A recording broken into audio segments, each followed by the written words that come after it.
It's my pleasure to be here. Judge, I appreciate the invite. This is actually my second time here. The first time, those of you that will recall, was a little less than 2 years ago when I first became chief. And I talked about some of the things that we would like to accomplish at the police department and in our community. At that time, they were obviously just words, and words only carry you so far. So what I'd like to do today is basically an update on what we've done during that time period. And as the judge mentioned, it has been a challenging time. I took over the challenging time, and I've had some people ask me, do I need to get a mental evaluation? Because that was a challenging time for law enforcement across the country. Some of it was not warranted, and some of it was. Some of it was our own fault, some of it wasn't. So you have to put all that into one basket and take out what we can do to improve. Are there things that have been brought up in the last 2 years that police departments can improve upon? Absolutely. I'll be the first one to tell you that. And a lot of that falls on the culture within police departments. So it should be one of professionalism and setting an example in our communities. And that's what I've set out to do. During that time period, we also had COVID. So that didn't throw any curveballs at what we were doing either, trust me. So all that being said, I felt the call of service once again, because I had made up my mind earlier that year to actually retire. And this was before everything happened. And it was just kind of felt like that time for me. I did 10 and a half years in the homicide unit and kind of seen enough, I thought. With all the challenges that we were facing, I felt like it was time for me to put up or shut up. So I put up. So there's a couple of key points that I want to talk about. The things that I talked about when I first made the presentation, some of it revolved around our culture, accountability, transparency. A lot of it centered around what we could do to improve the officers' lives, which in turn should parlay into the citizens having better lives. So a lot of that falls on, do the officers have the equipment, the training, the tools that they need to do the job effectively? And a lot of that falls on technology. So we were woefully behind in some technological aspects, and we set out to improve those. So first thing I want to talk about is the accountability and transparency. My estimation, if you're an officer and you go through a 20-year career and you've never been disciplined, then you didn't do the job right. What I mean by that is sometimes when you're chasing bad guys, sometimes you're going to make mistakes. Sometimes you're going to get dinged on that. That doesn't mean that you stop doing it. It means that you learn from that mistake. I'm the king of them. I've made plenty of them. But the difference is, if you learn from them, you take ownership, you blame no one else, and you learn from that, and you can pass that on, then you can be successful. So that's one of the things I wanted to do, was increase our accountability. Those of you that have paid attention to the news at all in the last 2 years have seen quite a few stories about our police department. Some of them good, some of them not so good. So I would challenge anybody that never sees anything bad about a police department that they probably don't have accountability within their ranks. Because if you have accountability, those things are going to get exposed, and that's going to show that they're being dealt with. So like I said, if you've seen the news, you've seen that some things have happened, accountability has been put forth, and what we want to do is, with that, create a better culture. Because if the people that you are enforcing the law upon see that you're not leading by example and you're not doing it, then you're a hypocrite. We can't have that kind of culture. Transparency. One of the big things that came out of the last 2 years was body cams, squad cams. Some departments didn't have them. Some didn't have ones that were functioning. We had a system that frankly wasn't the best. So we set out to improve that. Those of you that were here 2 years ago heard me mention Axon. And if you've ever seen a body cam video on the news, you look up in the right-hand corner, it'll say Axon. That's the majority of a lot of the body cams that are out there. So we made that happen, got those deployed pretty quickly. So every officer on the department has one of those, including myself. Every squad car has a squad cam that's connected with that body cam. There's a lot of technology within that where if it picks up the sound of a gunshot, the camera will kick on. It's really easy to use, and we've had a lot of success with it. It's actually been pretty substantial in 2 officer-involved shootings that we've had in the last 2 years. And without them, we could have had some serious issues on our hand. But the fact that we were transparent with it, I know one of those the news has, but they haven't released it yet. We have released them. I don't know what the news is waiting on, but they have it. So that kind of covers the accountability and transparency piece that we really wanted to see from the department. We're also upgrading our records management system, which is essentially every report that's done, every affidavit that's done, that's kept in a centralized location. The one that we have is about 20 years old, almost as long as I've been on the department. So it's not working real well. So we look to upgrade that and have that integrated with our body cams. What that will lead to is, again, the accountability and transparency piece. We haven't been real good at data sharing, right? So people live in neighborhoods, they want to know what's going on in their neighborhood. We don't have the ability to supply that information with the current system. So what we'd like to see is have people be able to see what's going on in their neighborhood, go onto our website, have it be interactive so they can see the trends, they can see, you know, is my street dangerous? Is it safe? What's going on? It also helps us internally be able to deploy and allocate our resources based on data. We still do it the same way we did when I hired them 24 plus years ago. We assign a certain number of officers to a certain part of the city and go get them, guys. So getting with the times with that technology will help us be better at how we deploy and allocate our resources, and also let people know what's going on. One of the exciting things that we're in the process of right now is a new public safety facility. If you've seen the news, that's been actually going on for about 5 years now. It's been kind of hit or miss, and it kind of has rolled with the political cycles. But when Mayor Roberson brought me on, we talked about that. And he said, I want you guys to have everything that you need and all the tools that you need to get the job done. And I've appreciated that, and I think the department has. And one of those things is the new public safety facility, because ours is about 50 years old. Was designed for, at that time, a department that was about 85 officers, and we're double that. So we've outgrown it. When you take into account the laws and rules surrounding evidence storage, that has changed as laws have changed. So we're required to keep different types of evidence for longer periods of time. Well, that takes up space in a city this size. So that was a concern for us. And just being able to have space for and room for growth, that's important. So that's an exciting piece. So let's talk about another thing, online reporting. We've been kind of behind the ball on that too.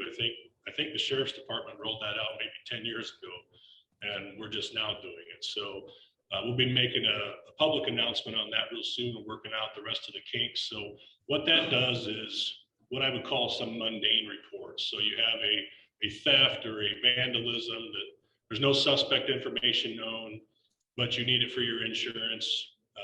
Those type of reports, that takes an officer time to get there, time to take the report, file it. So it's something that if we can have and empower people to do that themselves, they can print off a copy of that, then that saves officers time from having to go out and do those. They can focus on other items. One of the things about our culture and some of the things that have changed in the last 2 years too is the emphasis on not only mental health, but other options when it comes to use of force. So what we've done is created what we call our less lethal program, meaning other options, other tools that we can deploy on the street. That's not a gun and it's not fists. That's what I came onto.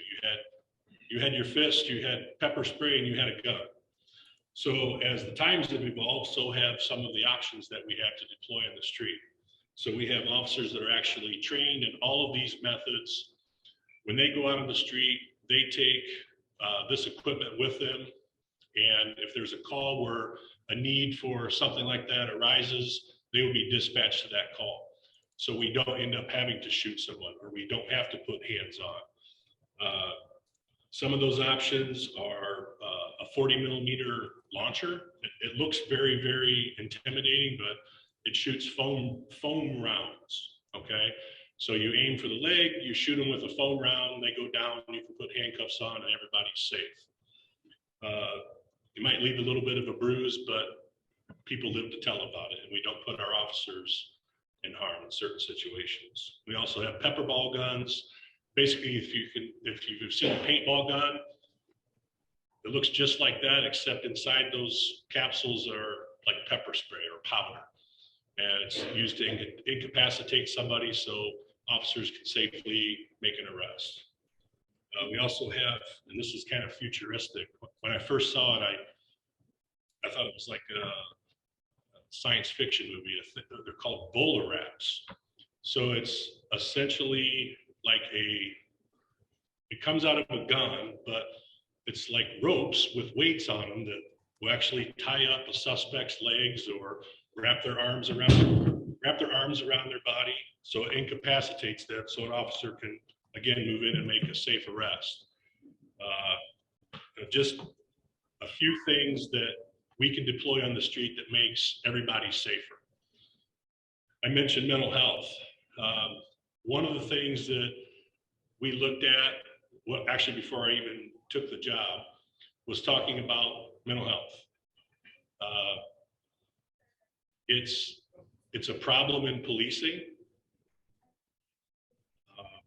and that comes from a personal space for me. Obviously, doing as long a time as I did in homicide, I've seen a lot. I've seen more dead children than probably everybody in this room combined. It takes its effect on you when officers see and deal with broken families, hurt families, accident victims, you name it. And what happens is officers focus on getting the job done, and they don't focus on themselves. They just keep going and going and going. But what happens is after a certain amount of time, I always call it putting it in the box. So you take that trauma and you put it over here in the box and you focus on doing the job. Well, eventually the box fills up. Now what? Well, you have officers that maybe have misconduct. Maybe they drink. Maybe they have a domestic situation. Maybe they act out in anger on the street. We've seen that several times play out. Not an excuse for certain types of behavior, but it's definitely causal. So looking at that, how can we fix that? So for us to be effective out on the street and to help other people that may be going through a similar situation, how can we do that if we're not okay ourselves? So the program that we put together, and I'll talk about Adrian's role in this too, is making healthier officers that can go out in the community and help other people become healthy. Plugging them into resources that they may not know about, plugging them into resources that we may not know about. So it's getting more hands involved in this, okay, instead of us trying to always figure it out ourselves. So we put together a program. We got the funding through the mayor and city council for 4 positions, mental health social workers to, number one, address any issues inside for officers that they may be dealing with. Maybe they can get a referral. Maybe they can deal with something quicker. We would use them for what we call critical incident debriefs. So if we have a major incident, we bring all the officers involved in and we just talk. And that, as simple as that sounds, means a lot. You can process those type of things with somebody else that's been through it, or somebody else that's a professional. You understand that it's normal to feel that way. So, and then another part of that, the other side of that, is having those folks available for those in our community that are suffering from mental health crisis or substance abuse, what have you. An officer can only take that so far. We just don't have the resources. We're adept at it in dealing with those folks, but you can only take it so far. So what happens is you deal with that person day in, day out. Then you become cynical. So if we can stop that, and we have a mechanism to refer those people to, somebody that can follow up on the back end and plug those folks into resources, just maybe the officer doesn't have to deal with them week in and week out. Maybe that officer doesn't become cynical because it's the same person that they've dealt with 5 days out of the 5 days. So if we can reduce the recidivism, we can plug people into resources, maybe we make a difference. So we have those 4 positions where if you know anybody that his heart is in the right place and has that type of training, please visit our website or the city's website. I believe they're getting ready to be reposted here real soon. So I'm hopeful for that program. In addition to that, Adrian Riley's here with us today. Adrian's our training and community liaison. It's a new position that we created to help bridge the gap between our community and the police department. Been trying over and over again. It's usually we take a cop and we take a square peg and try to put them in a round hole. So we wanted to rethink our approach to that. How do we put somebody in there that understands what the community wants and needs, but also understands what our officers need and what our officers do? That's a unique person, because if you have never done law enforcement, it's hard to understand that world. And if you don't have ties and connections to the community, you're going to have a hard time communicating across that spectrum. So we found the perfect person. Adrian spent some time working in the jail, Upper County Jail, so he has some law enforcement experience, and grew up in not so ideal conditions, so he understands certain segments of the community that we have, frankly, trouble communicating with at times. So he's been able to make some relationships and cultivate a lot of that with a lot of, just across the spectrum, everywhere from business owners to anyone in our community. So I've been very, very happy. I'm glad to have you on the team. Don't mean to embarrass you, but I had it on my list to mention you. I won't go on and on, but he's been a blessing to our team. I actually seek him out for counsel myself because there's certain things that I don't understand. So it's a great thing that we have in moving forward, and I appreciate you. We also brought on a civilian public information officer. So again, over the years, we've taken cops and we've said, hey, why don't you deal with the media? You like to talk. Sometimes that doesn't work out real well. So again, kind of rethinking how we police in some ways.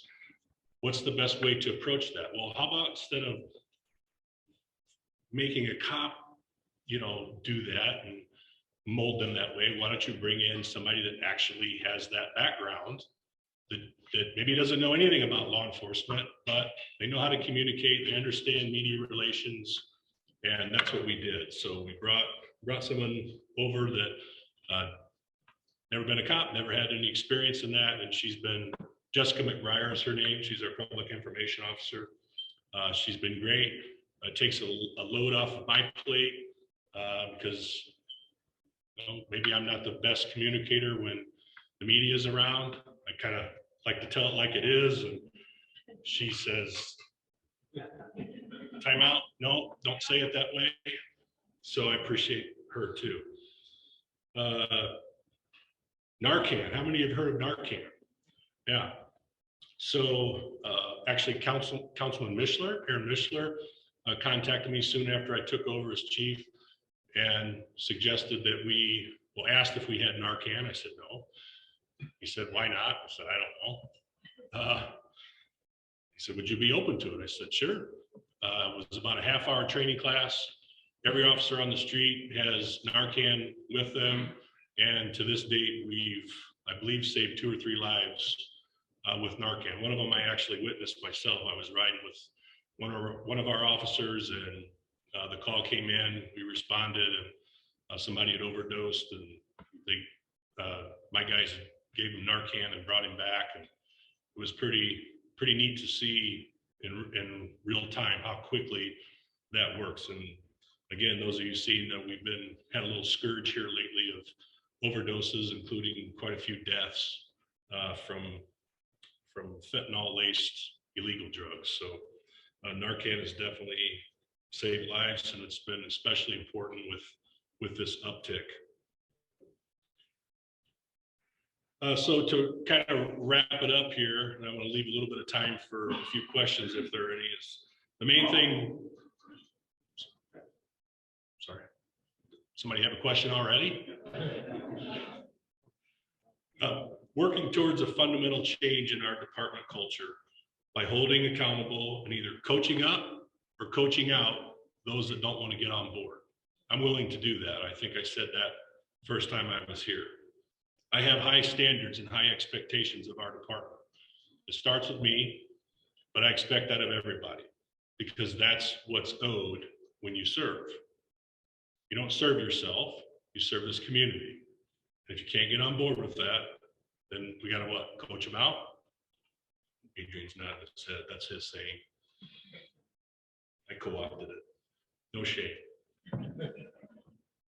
But the flip side of that is I also want to champion and celebrate good police work. We have great men and women at our department that do the job with honor day in and day out. The stories that you see in the news, wherever that may be, that's a very small percentage. Okay, that's any profession. Any doctors in the room? Doctors kill 250,000 people a year. That's crazy to think of that, right? Mistakes get made, okay? In every profession. Ours is no different. Well, we expect and want that standard. Sometimes it's not met. What's expected after that is for us to hold people accountable, and that's what we're doing. But when we go above and beyond, I want to celebrate that. I want to reward that, and I want to champion that because, like I said, there are great officers that literally put their lives on the line, have saved other lives, that do things behind the scenes that even I don't see a lot of the time. Something simple as helping push a car out of traffic. People say, well, that's your job. You're right, it is. But if you do that professionally, that word spreads. So that's the type of standard that we want to hold. So in closing, I appreciate the opportunity to come here and update you a little bit on some of the things that we're working on, some of the things that we've gotten done, and some of the things that are still in progress. And the fact of the matter is, I don't use this as an excuse, but right now our department's 22 officers short. That's a nationwide trend. Depending on where you go, it's worse than others. That's strictly openings. We're about 30 people operationally short, which means if you're at the academy or you're in training, you really don't count yet. We have a couple people on medical leave, so those things add up. And when you're talking about 30 people, think about an organization that you might be affiliated with. If a quarter of your staff is gone, what kind of bind does that put you in? So I have cautioned the command staff we're not going to use that as an excuse, though. We're still going to move forward. We're going to have to reprioritize things down to 3 or 4 projects at a time. But we're still going to move forward. We're not going to be status quo and just make excuses and go, well, we're short, so we can't police. Yes, we can. And we will do it professionally. So thank you for the opportunity to come and speak with you today. If anybody has any questions, what's my time look like? Did I use it all up? Oh, we got 10 minutes. 10 minutes. Oh, geez. Hey, Chris, just make sure you repeat the question. I got to repeat the question. All right. Yes. So coming out of the COVID emergency, there are a lot of things now that are kind of going back to normal, but some things that are just different. I mean, what do you see different as things sort of get? So the question is, coming out of the COVID situation, how are things changing? Or for us, not much, because from day one of COVID, we still had to do our jobs. We're still expected to go to calls, still expected to go to people's homes. It was a scary time in the beginning for law enforcement because we didn't have the data that we do now. You know, it ripped through the department just like any other place. We worked our way through it. We even had this is scary, but we had worked out a deal with the FOP that actually, from myself down to the captains, could count as manpower. And we actually had to go out on the street and work. That's scary. Okay, you don't. It's been a while since I've done that. So you know, that was the biggest piece. Was we didn't get to work from home. We had to show up. We did it with professionalism, like I said, and there were some times that we were really short with people out. So we weathered the storm, and I think we're stronger on the backside of it. This past week we had 3 more mass shootings. Because of the point where we're almost desensitized because we have so many. 390 million guns in the country, that's probably not surprising.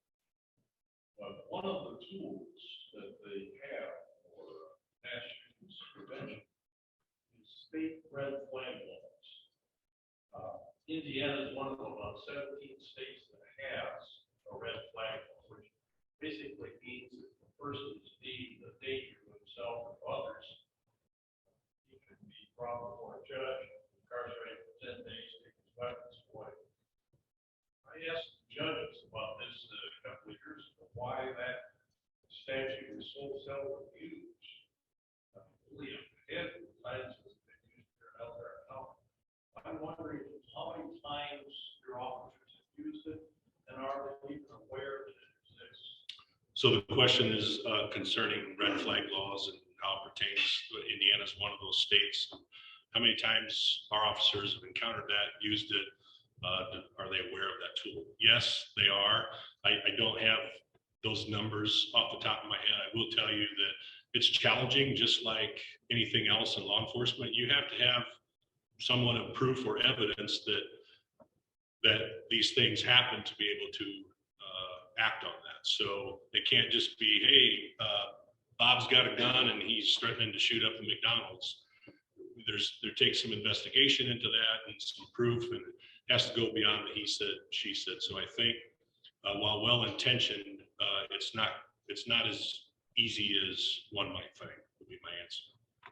Yes, sir. In South Bend a couple of years ago, the cop shot killed a guy, and his body cam was not functioning. Could that happen here? Or the question was, there was a shooting in South Bend a few years ago where the body cam was not functioning. Could that happen here? It has happened here. It happened in 2016, a Norman Gary shooting. We had 3 officers that were present there, and none of those body cams worked. That was the start of making sure that we have a system that functions and that always works. So we're constantly auditing that. We're reviewing videos to make sure that, is it widespread or is it just 1 or 2? Because it's technology and it does fail. There's no fail safe with technology.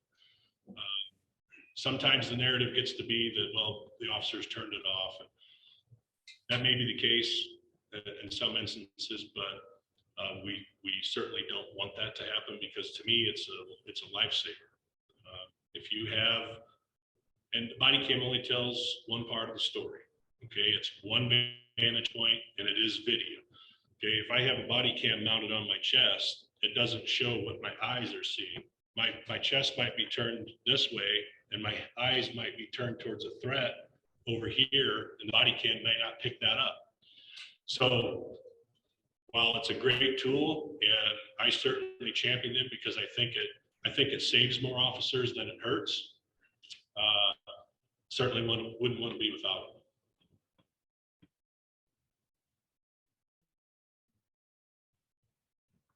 The uprising in perception of the police, especially the Black and brown community, around you, what efforts are being taken to bridge relationships and to show that police are important in our community? Question was police relationships in the Black and brown community, particularly youth. Well, one of those answers is sitting at the table with you. Adrian has a vast experience with that. He works with our juvenile supervisor, Brandon Roundtree. Brandon's very heavily involved in the communities, particularly the Black and brown community, and particularly with juveniles. We always strive to have great relationships with everybody, but all that we can control is our part of it. And I tell this to everybody. There's another part to that, and that's the community itself. We're not miracle workers by any stretch. While we can, and I'm the first one to say that we can always improve things, especially along with those relationships. The other side of that, and I hate to even use sides because there shouldn't be sides. It should be all of us together. But unfortunately, that doesn't happen. We're always looking for ways to better interact, better ways to serve. We've sat and just listened to what people's concerns are. That's a big part of it. You do all the talking, you don't listen, you miss a lot. So that was a big part of it starting out for us, particularly during, with the riots and everything else that was going on surrounding George Floyd. The best thing you can do is just say, yeah, we make mistakes sometimes. That was wrong. We don't want to do that. But the flip side of that is there's still bad people that the police have to arrest. There's still bad people that the police are going to have to use force. That's a reality. And what happens in society is we either go all the way this way or we go all the way this way. And there seems to be lost is that middle ground where, yes, I can expect our officers to be professional and treat everybody with respect, but I can also expect the community to back us up when we do it right. And they have the right to be upset when we do it wrong. So I think part of it is just being honest. I mean, Adrian and I talk about this all the time. It's just put it out there and just listen. And if it makes sense and it's something that you can work on and put into play, then do so. And if it's not, then it's fine to push back, I think. Did that answer? Yes, sir. What are the total number of funded police positions? 143. The question was, how many total funded police officer positions? 143 for the city of Elkhart. Yes, sir. I'm kind of curious as to where we stand as far as our total pay package relative to everyone around us, and gaining or losing officers relative to that. The question was our pay package and how we kind of stand up against other departments. Well, I know our starting pay is right there at the top here locally. I think we're maybe 10th, 12th in the state, give or take. So, the pay is, it's always a concern, but I think it goes beyond pay. The mayor and I talk about this all the time, that yes, pay is in any line of work. If you pay enough, you're going to get the best people, but part of it's our culture too. I've heard people say, well, you guys are on the news a lot. I don't know if I want to come there. Well, that's what we got to do. So, pay is just one piece of that. The other part is tools, training, equipment. We have a take-home car policy where officers have their cars to take home and they can use them. That's tough navigating with gas prices the way they are, but we're managing. So it's kind of a total package thing. I think all those things play a hand in it. And let's be frank, last time was a 0.9% unemployment rate. Maybe that's changed. But we're not only competing against other departments, we're competing against every other employer in the county. So it's tough. And, when things are actually our best employment rates at the police department are when things are bad in Elkhart County, which I wish we could, navigate that better. So anybody else? Any online questions? I didn't see any. Okay. All right. There are a few people that I would come and pull with the hook, and you're not one of them. Oh, feel free. You wouldn't be the first one. Thank you, everyone. Appreciate it.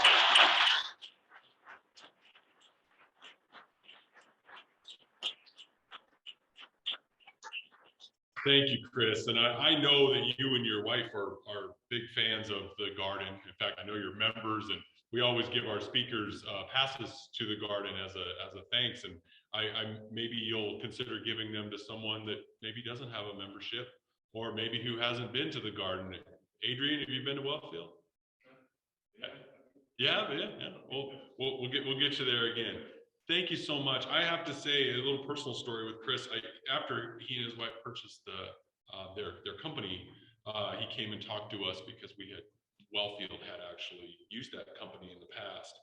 And that part of the conversation was pretty short, if I recall, because Chris is pretty straightforward. I think it was a good hour and a half that we sat and enjoyed talking. And I gotta say, I have really appreciated your honesty, your community support that you've demonstrated. I know you're involved with Premier Arts and things like that with your kids. I was really impressed from day one, and that was several years ago. And it meant a lot to me. And it meant a lot to me when you became chief, because it certainly told me that there was someone leading our police department that was very, very invested in this community. And I appreciate all of those follow-ups to things that you came and talked to us about, particularly with those positions which are going to focus a little more on mental health. I know that's something that everyone, internally and externally, so important. So thank you again for coming today.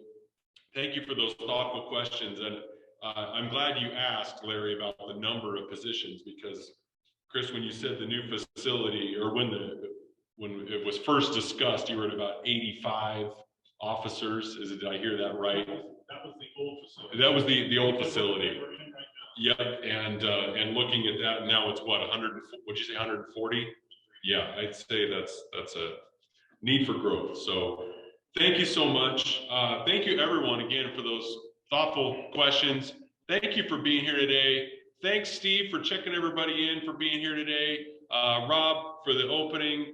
And Bill, thank you again for helping us raise funds. These meetings always are a team effort, and I appreciate everyone, whether you're here or whether you're organizing it. It's just a fantastic group, and I appreciate being a part of it. Rotary's adjourned. Have a great rest of the week.